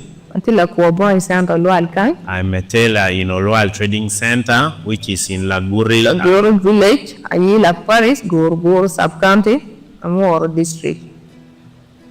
Kari, Muno food piano, PDM no, Akia Berugang. Oh, before getting PDM, I was at home after my senior 4.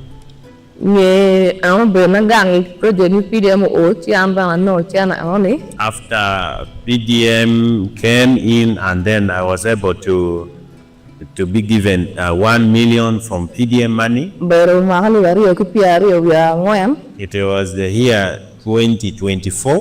Tapi fully dreama bor and mukar oni. I planted groundnuts in August.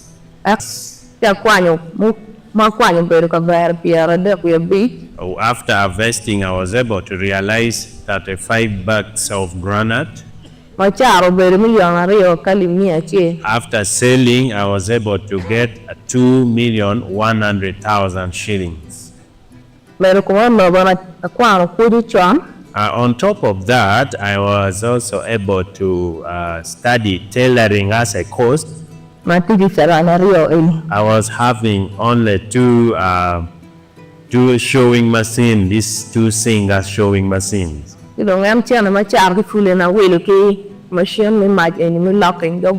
After selling my G-nut, I was able to buy the baby locking machine at the cost of 985,000 shillings. Other balance of the money, I was able to procure 2 goats. I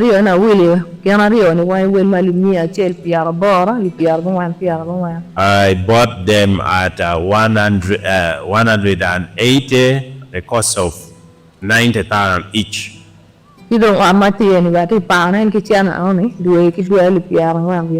This room we are in, I also rent it 40,000 monthly.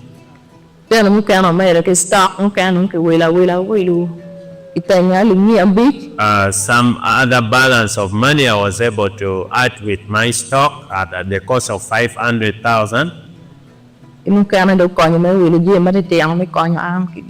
Some other thing I have already used it to support me at home.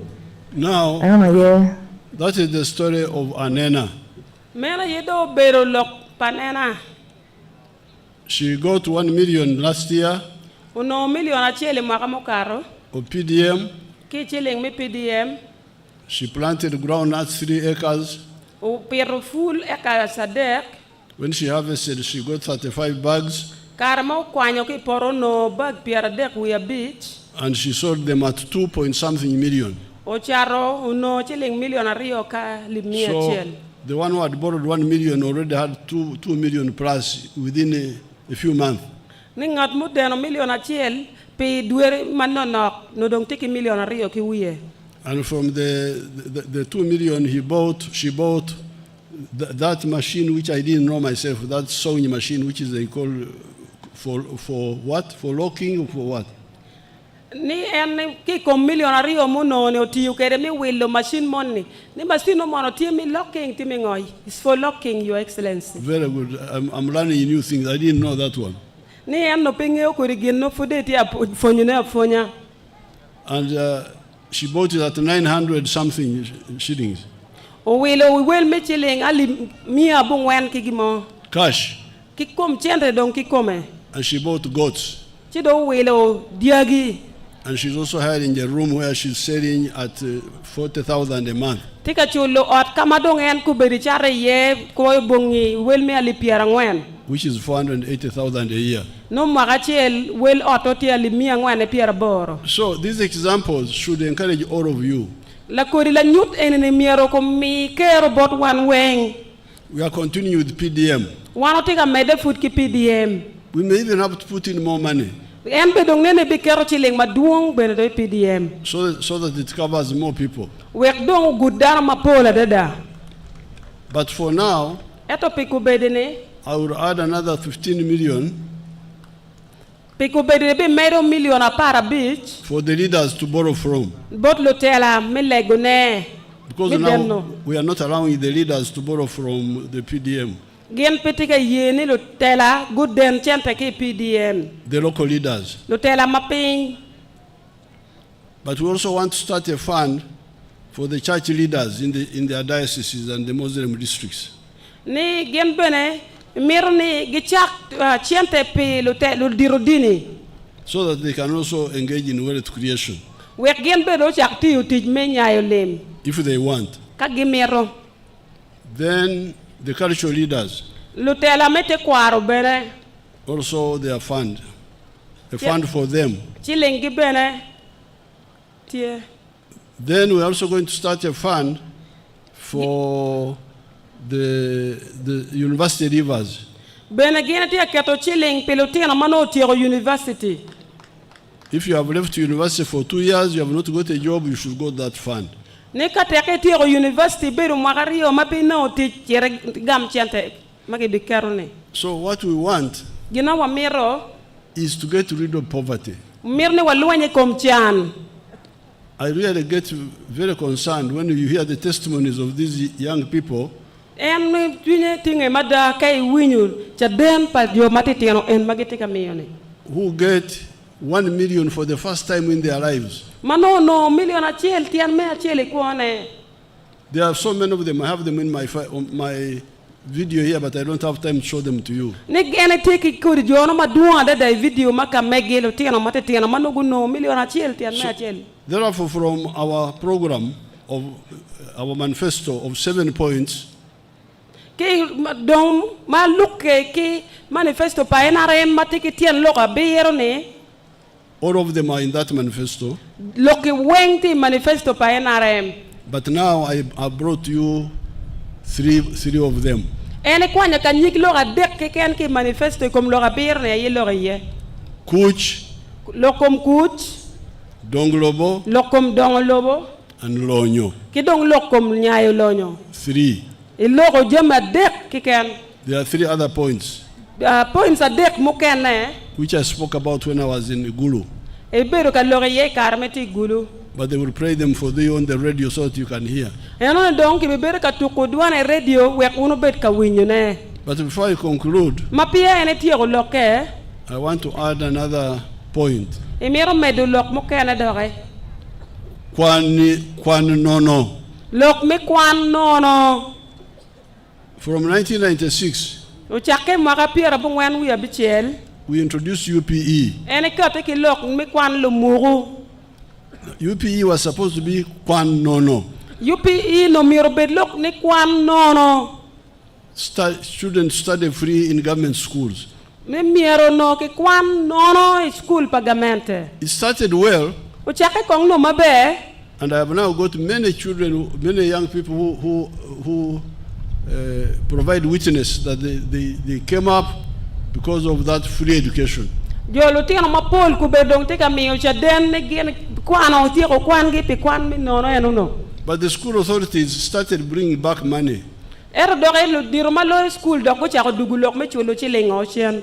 Manok. Ne chilling manok. Started with lunch money. Ne o chake ne kel chilling me cham. Then added. Now yo tiro medo. There's no more Kwan Nono now. Kubedong kwan nono pe. I'm not happy with that.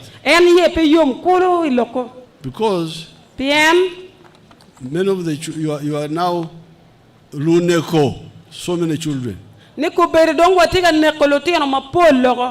Uneko. Yes.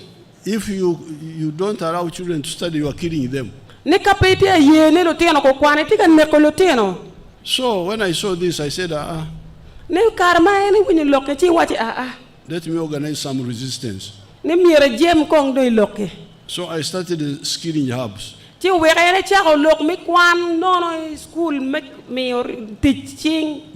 with the UPE, I had so many other people.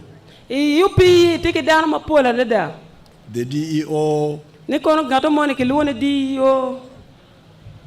the head teacher, the foundation body, all those are not convinced about my plan. But there's one area where you put me where I'm the only authority. When you voted for me in 2006, 2016 and 2021, State House is under my control. State House don't tie bore and ilo State House. So I use State House to say, let me show these Ugandans State House that Kwan Nono is possible. So I started skilling hubs.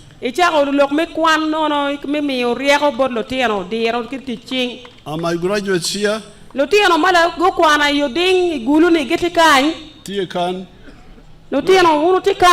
where are they? They are coming, Your Excellency. They are here. Oh, my bear. I want two witnesses, one girl and one boy.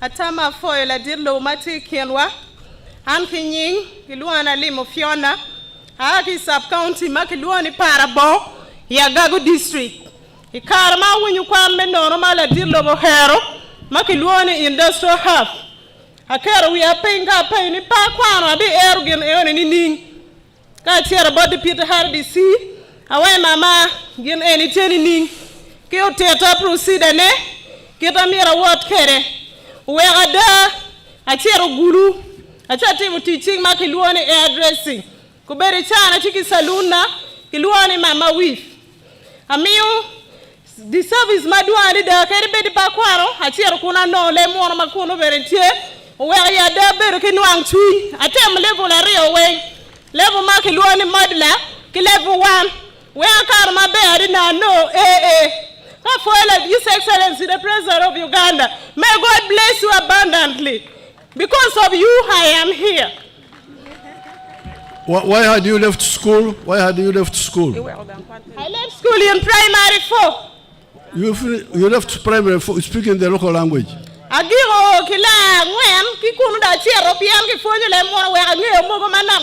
Why? Oh, Marach. Okay, the other boy now.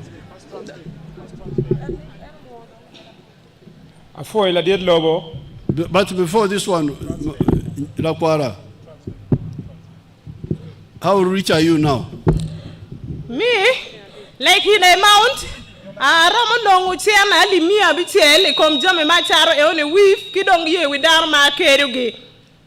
Oh, in a month, out of the weave for the hair that she sells and dressing women's hair, she can get 600,000 per month. Oh, my bear. Apoyo, the boy.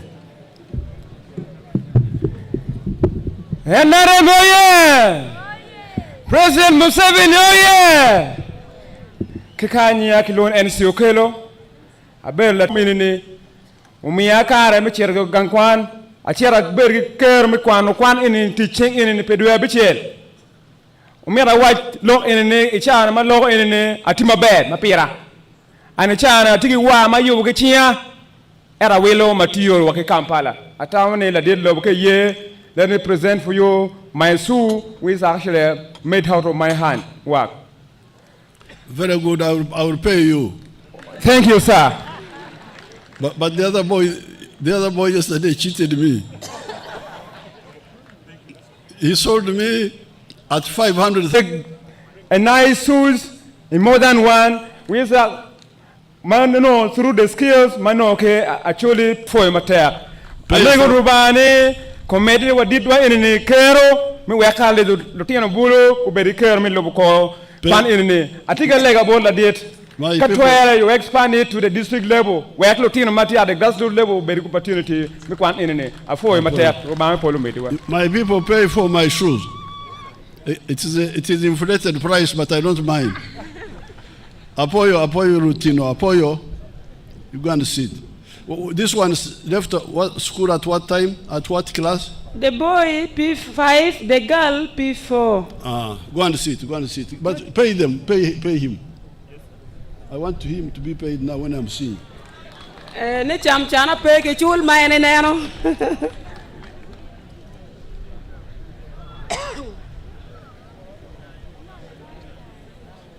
I want to pay him here.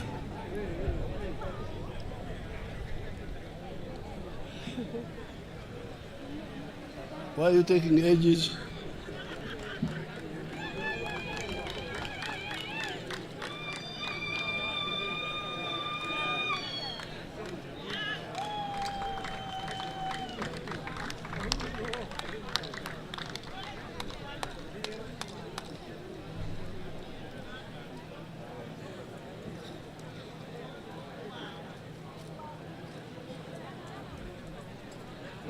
Now, you can hear the witness of these young people.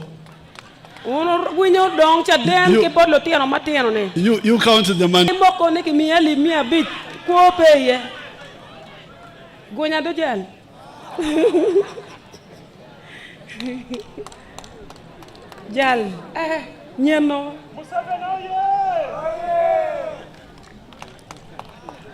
Thank you. Now, you can hear the testimony of these young people. Their future by charges in government schools. One had dropped out at P4, one at P5. So we are conserving ignorance. How can this be? Now, these people were as if they didn't have any value. But by training them just for 6 months, you see what they are doing. Any training, John, do a bit like an ordinary general.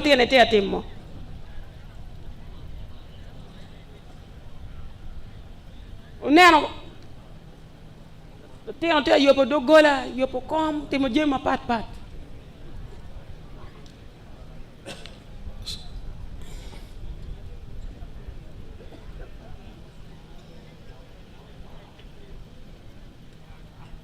Some of those products which they are making here in Gulu, we have been importing them from China.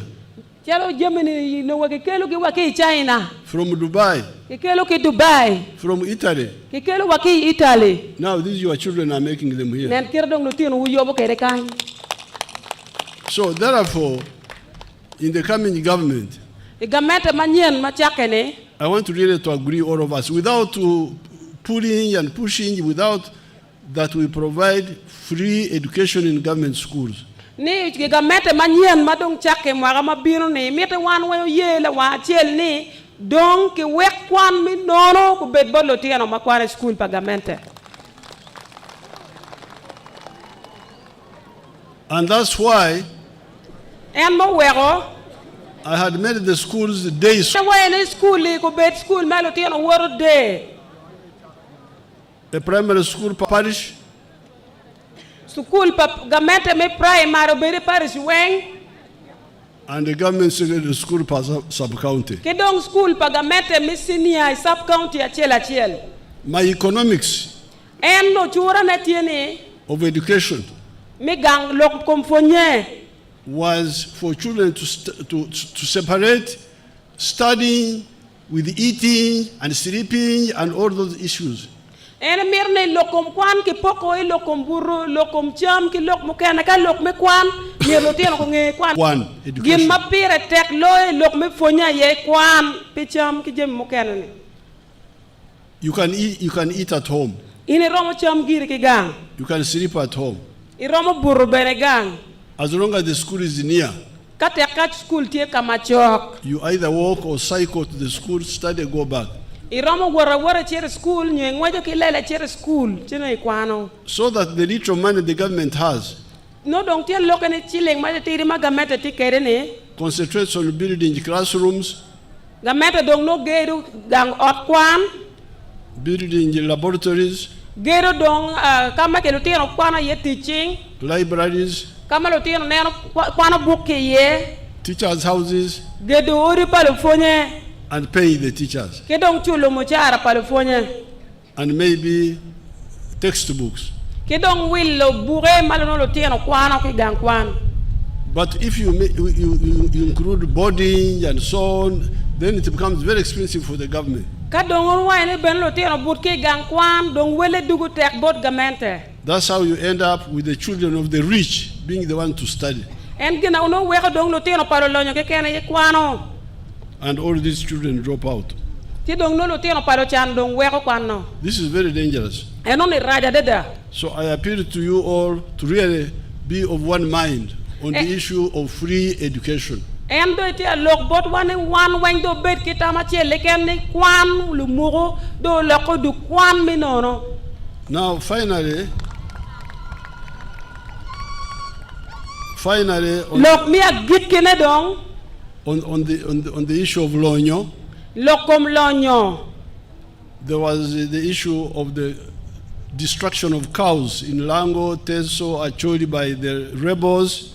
Ni lok mo katini diay pa chuli lao kite so balle lok me luwen pa dui. And the wars En luenye and the cattle rustlers. kidong lok ka karamo jong mano kwalo diay wa. In the past, we tried to do restocking. E karamo karanget gita one kong kitim lok magamente poko diay dogot kidogot. But as we were restocking, some people went to court. Magere chak one dong ki chak miyo diay ot ki ot yo keno chere court. So the court came in and said there were people who should be compensated. Court do bino way jo man no kene miyo ke chulgi. People don't normally compensate for war Dano juju pe ke chulgi pi luwen. because war is chaotic Pian luwen do biru gin ma balo dano. and it destroys so many things. Balo jemi ma pola deda. It destroys life, Luwen balo kwa property, balo jami time. People's time get lost. balo chawa. So that's why we were thinking of restocking. En gino wero en de tia tamone miero donc mi dien le moro dano. Yes, we lost so many things, but let's start with the restocking. Da gera wana ruwenyo jemi ma pol ero we kong don wa chak ke mi dien bot lwa. But because we didn't want contradictions, Pian ne pe wa mero ni wa bal jemi mogo. I kept quiet and I gave a chance to the lawyers. And we started giving them money. 159 billion. But when I checked, and I started getting information that there's a lot of quo.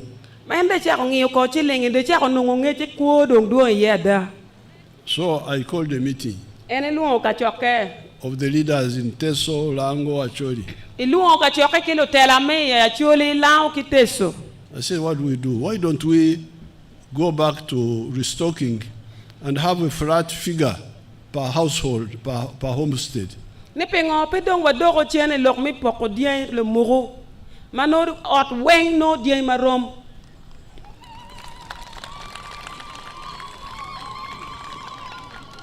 Then I suggested a figure of a beach dock. A beach dock. Ni ene ka teki wel dia ni dia mi robera bija or achiel.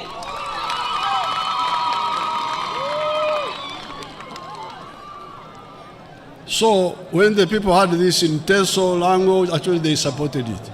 Ni karma dano wunyu loki Teso lao kachule guchu wa loko lumuru. So when I got a report from the committee of Teso, they supported it. Karma no report ki committee me Teso guchu wa tam enone. The committee of Lango supported it. Committee me lao guchu wa lok enone. Now in Acholi they supported it also. Ya chuli bena guchu wa loko bena. But they added that in the case of Acholi, the war had lasted longer, and it was there all the time. And in the other areas, it was like a spillover.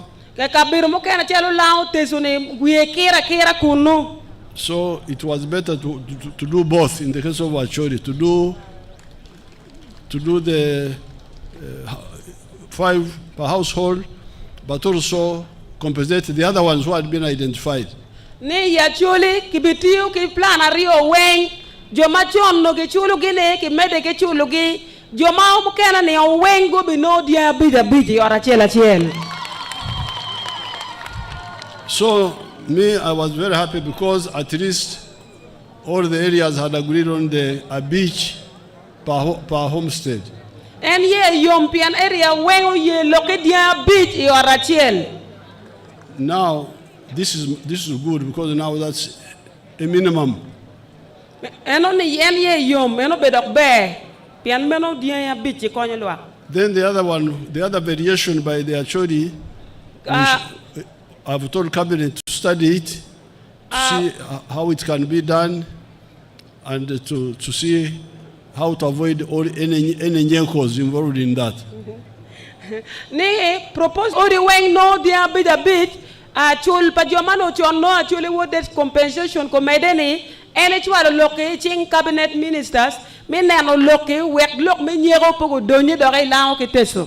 So I'm busy with the campaign, but I've written to the Prime Minister to follow up the whole thing. And get a tear or busy kuberity look me campaign at a choy waragad both prime minister and keep me loco. But the 5 young per homestead is very good. I don't look need the busy or a chill me look my bear at the day. You have seen how these young people like Anena, we are very happy with the goats and so on. So you can imagine if each homestead has got a cows, they will be very happy. Ni nena mahaka more na kita ye yom kerege ni kupi lokom jige mo welo ke cheleng PDM ka dong dano ora chela no dia bija bij dong beru bero mene. Now let me conclude with my own wealth creation, small in 4 acres model, my model farm in Lango. Eno waje de mero giko loke ki fu make luoni fu eka ngwen eto no kwa fu ma pat weng mati lao kan.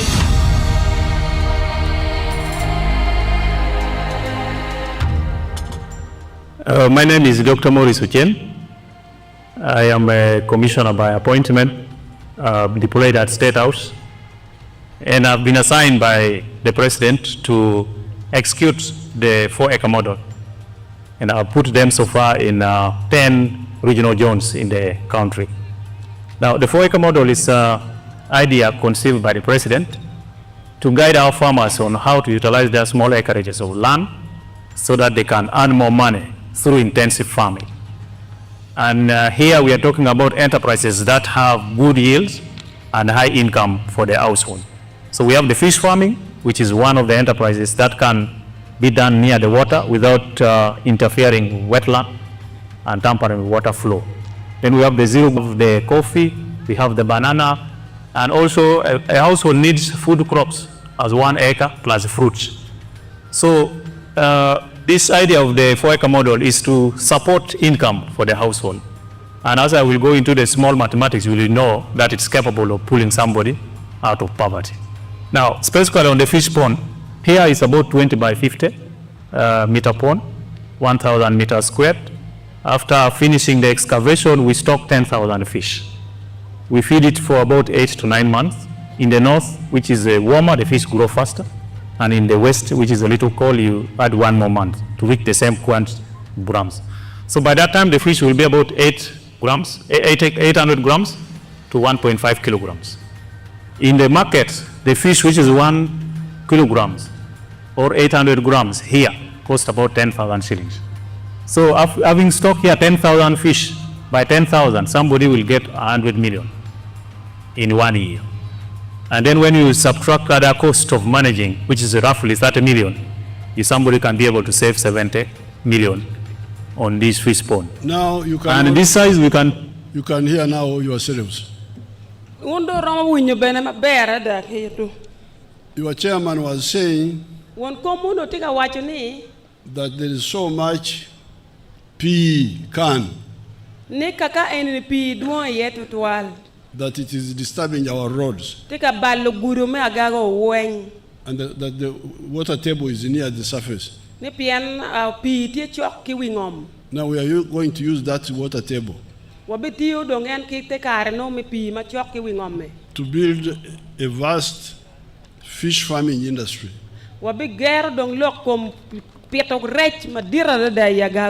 For you people. The fish ponds are expensive to make. You may not be able to make them yourselves. But the government will make them for you. And you run them. But you can hear from a fish pond of 20 by 50 meters. In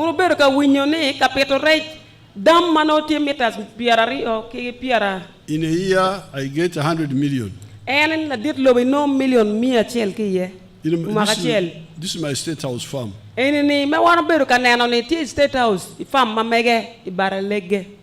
Not by leg, there's another one in Lira University. Near the industrial hub of Lango. Because the industrial hub also, I want them to learn agriculture, manyen.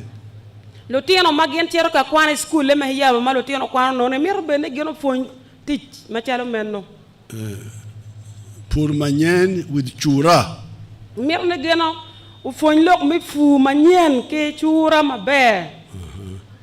So you earn 100 million, and when you deduct costs, you remain with 70 million. So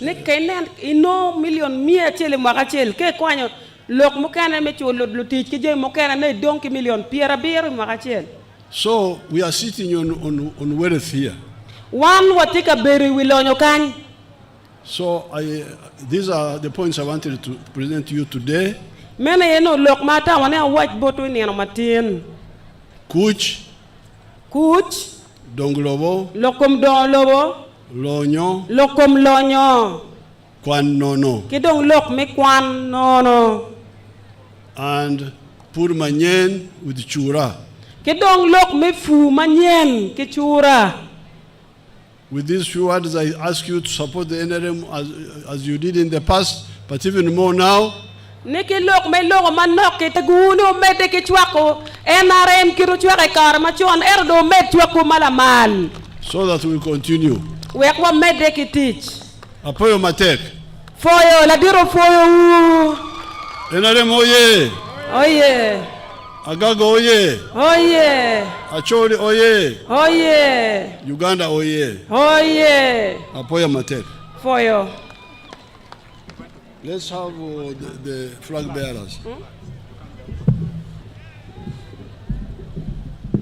Agago poyo una tek tutwal pijolo President Yoweri Kaguta Museveni.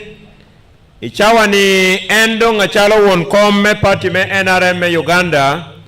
Ami yo bendera bodjo ame uni yero gikan me mako bendera me party me NRM. Iyakina gi utie kere Honorable Beatrice Akelo Lokori, Honorable Anywa Riki, Honorable Okot John Amos, Honorable To Henry Magmot, kere Honorable Opio Leonardo Jok for LC5 Agago.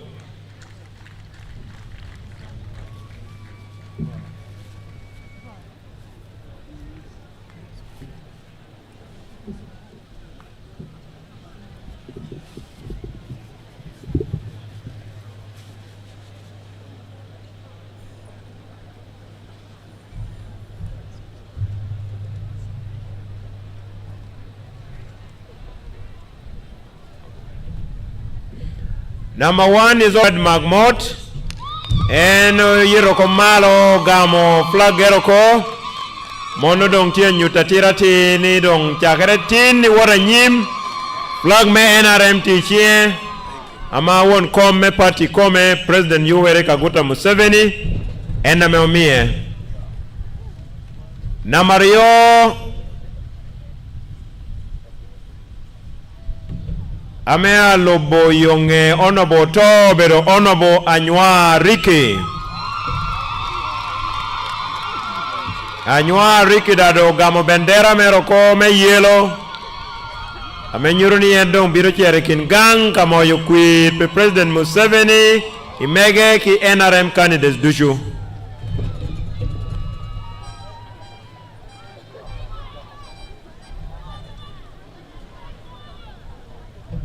Number day kobero Honorable Okot John Amos. Eno nyono ping loko bero kea kobero civilian. Odonyo komaro enang chia gamo bendera meradong. Mechung ite party me.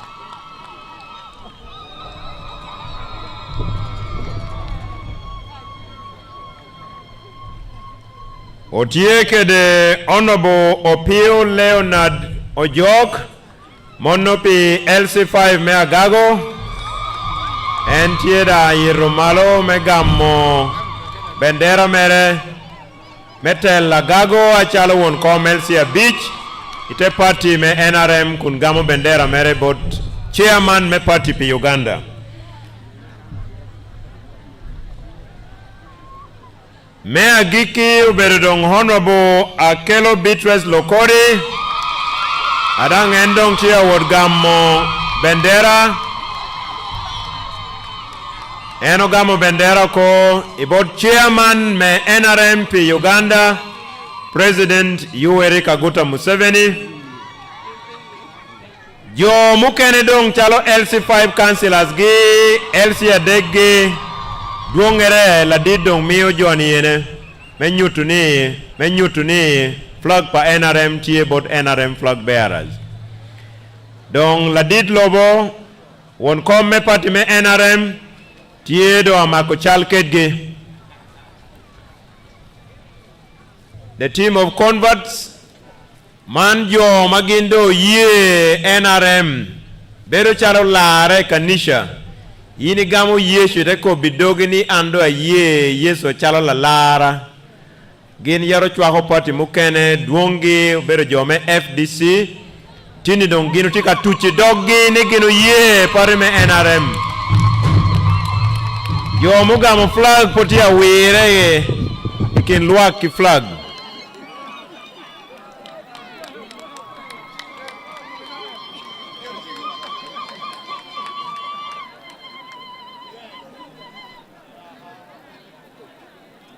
Aneno team me converts. Dano telo wigi obedo RDC. Me Agago. Omido dang puo ye te puo yo. Hotela me party me NRM. Ame gino bedo katuchu jiri. Bod John yene. Me gini binu. I party a bear ang party a tech. Party me NRM.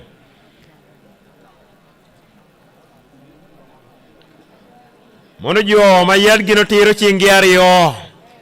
Gino ngeo ni NRM tiro katuan ching nu NRM abedo nama chiel. Gina na hari hukwao jo me Uganda ni ubedo nama riyo. Ero tindo gino joining para miru bedo nama chiel. Do wano jologi. Rugi potie mago poti boma blue. Eto gira kete gina yellow.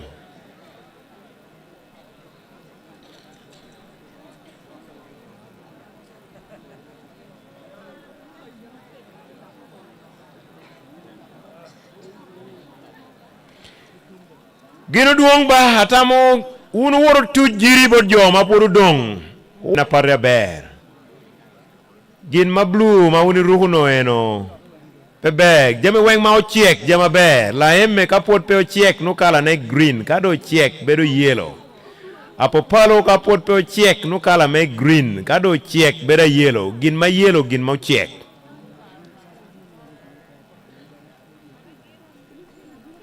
Man weng gin jo ma yad yu gweng ikom kema me NRM. Ero chake tindong wano tiye dong achalo dong brothers and sisters in NRM.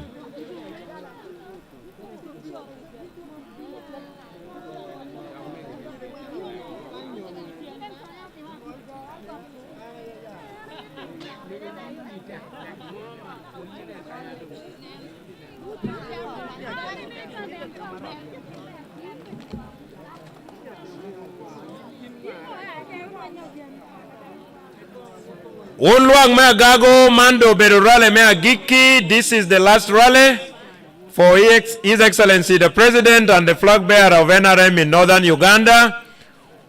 Northern Uganda now hands over the presidential flag bearer of NRM to Karamoja sub-region. So we are now giving a long pass to Karamoja sub-region. Your Excellency, we wish you all the best as you kickstart your second leg in Karamoja region. Northern Uganda wishes you the best. We shall now embark on phase 2 and phase 3 of taking your message to the grassroots. Oya dong malo egdo where me kogolo Uganda in reverse order. May we rise up for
Wafoyo matek, wafoyo ladit president me bino Agago, wafoyo bino ni matek adada. Won motiki gin manaka neki poke u bandera pa NRM wa yilu malo kala dit dong tika yope miya wa yilu malo yo mama ko chel miro mako ne wa yilu malo wafoyo matek. The President of the Republic of Uganda, thank you so much for the time you've had with us. Your Excellency General Yoweri Kaguta Museveni, Olara. Wafoyo, wafoyo, wafoyo. Wafoyo binuni, wafoyo. Kai woro wat mabe. Let's get ready to say bye-bye to the national chairman. Are you ready? Tingmalo, Tingmalo! Tingmalo! Thank you so much, Agago, for loving the national chairman. Your Excellency, we love you so much. And these people have promised us that on 15th, next year, Jan, they are going to vote you. Thank you, thank you, Excellency. Tingmalo, Tingmalo! Tingmalo, Tingmalo for the president! Tingmalo! Your Excellency, Muzea Ruhanga Kutware J, we love you so much. Tingmalo! Tingmalo for the president! Agago oye! Museveni oye! Museveni oye! Don't Tingmalong, Tingmalong, Tingmalong, Tingmalong! Afoyo! Afoyo, Afoyo, Afoyo, Afoyo! Tingmalong! Let's show Musei love! Let's show Musei love! Thank you so much, ladies and gentlemen. Thank you so much. Thank you so much for loving NLM Agago. Agago oye! Museveni oye! God bless you.